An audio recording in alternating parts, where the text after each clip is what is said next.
सकते हैं। आप विदेश लंबी यात्राओं के लिए भी जा सकते हैं, पर आपका विदेश जाना तय जरूर होता है। जीवन के किसी भी हिस्से में, किसी भी पार्ट में ये अपॉर्चुनिटी आपके दरवाजे पे दस्तक दे सकती है। क्या है ग्रहों की चाल? सनातन रीतियों और ज्योतिष शास्त्र के माध्यम से अंकों की इस रहस्यमयी दुनिया को देखेंगे, सितारों के राज खोलेंगे। राधे राधे। एस्ट्रोलॉजी पंडित यूट्यूब चैनल के साथ आप अपनी हथेली को इस तरह से देखिए। अगर आपकी लाइफ लाइन, जो कि आपको स्क्रीन पर भी दिख रही होगी और आप मेरे हाथ में भी देख सकते हैं, इस रेखा को कहा जाता है जीवन रेखा।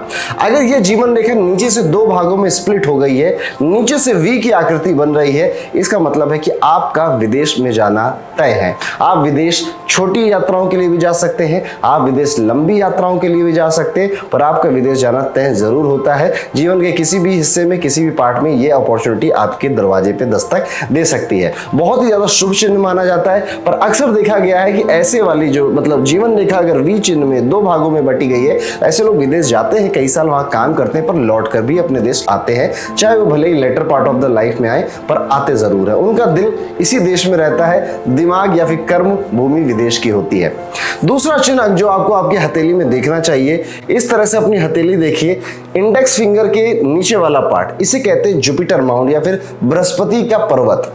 इस जुपिटर माउंट को उभरा हुआ होना चाहिए, लालिमा लिए होना चाहिए या पिंकिश कलर का हो, बहुत सुंदर दिख रहा हो, एक उभार हो इसके अंदर। और अगर उभार है तो भी बहुत अच्छी बात है, लेकिन एक तो कहते हैं ना सोने पे सुहागा वाली बात, इसी जुपिटर माउंट पे एक हल्की सी रेखा आपकी आती है, सीधी, बिल्कुल कहीं से कटी पिटी नहीं है, एक हल्की रेखा आ रही है। ये चिन्ह बहुत ही ज्यादा ऑस्पिशियस माना जाता है फॉरेन सेटलमेंट के लिए, और सिर्फ फॉरेन सेटलमेंट के नहीं, अच्छी इनकम। विदेश में कई लोग जाते हैं पर इनकम उनकी कम होती है, पर अगर ये चिन्ह आपकी हथेली में, तो इसका मतलब विदेश में जाकर मोटा पैसा कमाने वाले आदमी हो आप। तो ये भी चिन्ह बहुत शुभ है विदेश यात्रा के लिए, विदेश में सेटलमेंट के लिए। तीसरा पॉइंट आपको देखनी है अपनी पिंकी फिंगर, लिटिल फिंगर या कनिष्ठा, इसको जो भी बोल लीजिए। इसके नीचे वाला जो पार्ट होता है, इसको बोलते हैं बुध पर्वत।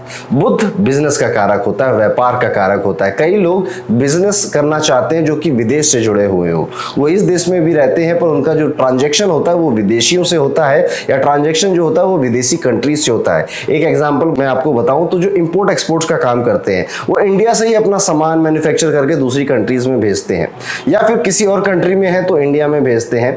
इस तरह का जो काम होता है जिसमें आपको विदेशियों से लाभ हो जाए, इसके लिए हमें आपका बुध पर्वत देखना पड़ता है। अब इस बुध पर्वत पे सेम चीज अप्लाई करनी है आपको जो आपने जुपिटर के माउंट पे की थी, यानी कि ये भी उभरा हुआ हो, लालिमा लिए हो, पिंकिश कलर का हो, और इस पे एक नहीं, इस पे अक्सर कई सारी लाइनें सीधी खड़ी होती हैं। 2 लाइनें भी हो सकती, 3 लाइनें भी हो सकती, 4 लाइनें भी हो सकती हैं। अब इन लाइनों पर मत जाइएगा, बस इन लाइनों को देखिएगा। ये लाइनें असल में होती हैं संतान की रेखाएं, पर अगर ये बुध के पर्वत पर, उभरे हुए बुद्ध के पर्वत पर खड़ी है, तो ये शुभता की प्रतीक होती है बेसिकली। और ऐसा व्यक्ति विदेश में जाके व्यापार करना, विदेशियों से व्यापार करने में सफलता अर्जित करता है। 3 चिन्ह मैंने आपको बता दिए। अब जो मैं आपको बात बताने वाला हूं वो आप जरूर उस पर गौर करिएगा। असल में जो विदेश की रेखाएं होती हैं, अभी तक तो मैंने जीवन रेखा, बृहस्पति का पर्वत, बुद्ध के पर्वत से बताया। असल में जो आपके हाथ में ट्रैवल की रेखाएं होती हैं, फॉरेन सेटलमेंट की रेखाएं होती हैं, वो इस हिस्से में होती हैं। आप अपनी स्क्रीन पर भी फोटो देख रहे होंगे। ये जो हिस्सा हमारी हथेली का होता है, इसे बोला जाता है चंद्र पर्वत। चंद्रमा के पर्वत पे यहां से आप देखेंगे, यहां से कुछ रेखाएं, किसी के हाथ में 1, किसी के हाथ में 2, किसी के हाथ में 3 या 4 भी हो सकती हैं। चंद्रमा से अगर ये रेखाएं स्पष्ट दिख रही हैं आपको आपकी हथेली में, तो निश्चित तौर पे आपको विदेश जाने से कोई नहीं रोक सकता। आप विदेश कम प्रयासों में पहुंच जाते हैं, विदेश में एक अच्छी इनकम करते हैं, विदेश में ही शादी करते हैं, और एक देश से दूसरे देश में नौकरी स्विच करने के भी आपके बहुत अच्छे चांस बनते हैं। अब आपको मैं यहीं से बताता हूं कि आपके लिए सबसे ज्यादा शुभ देश कौन सा होगा, शुभ कंट्री कौन सी होगी। ट्रैवल लाइंस, अगर ये देखिए, ये पार्ट है आपका पूरा चंद्र पर्वत का, ठीक है। अगर आपकी ट्रैवल लाइन ऊपर से शुरू हो रही हैं, यानी कि यहां से, इस पार्ट से, और ये थोड़ी लंबी है 1 या 2, तो देखिए इस चंद्र पर्वत को। अब यहां से जो विदेश रेखाएं निकली, यानी कि आपके चंद्र पर्वत के ऊपरी हिस्से से जो विदेश की रेखाएं निकली हुई हैं, एक रेखा, 2 रेखा, 3 रेखाएं भी हो सकती हैं। अगर यहाँ पर ज़्यादा गहरी रेखाएं हैं, ज़्यादा डार्क रेखाएं हैं, तो आप इंडिया के जो वेस्ट में कंट्रीज पड़ती हैं, जैसे कि कनाडा हो गया, ऑस्ट्रेलिया हो गया, यूके हो गया, इस तरह की कंट्रीज आपके लिए बहुत ज़्यादा शुभ होती हैं। वहाँ पर आप जाके अपना भाग्य आजमा सकते हैं।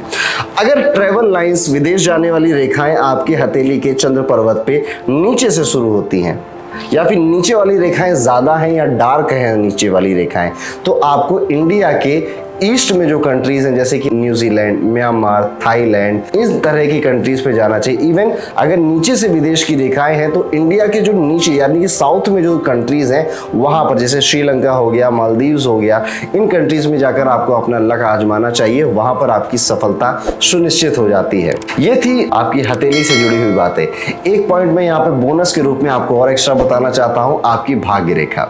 अगर आपकी भाग्य रेखा आपकी जीवन रेखा से शुरू होती है, यानी कि जीवन रेखा से सटी हुई है, नीचे से शुरू हो रही है, कितनी बड़ी है कितनी छोटी है उससे कोई मतलब नहीं है। बस अगर जीवन रेखा से आपकी भाग्य रेखा शुरू हो रही है, उसके नजदीक से भी शुरू हो रही है, तो भी आपके विदेश जाने के बहुत अच्छे चांस मिलते हैं। ट्रैवल के लिए, छोटे मोटे ट्रैवल के लिए, या फिर बिजनेस ट्रिप्स के लिए, घूमे फिरे आए लौट आए वापस, फिर किसी और कंट्री में गए, घूमे फिरे, अपना काम किया, लौट आए वापस।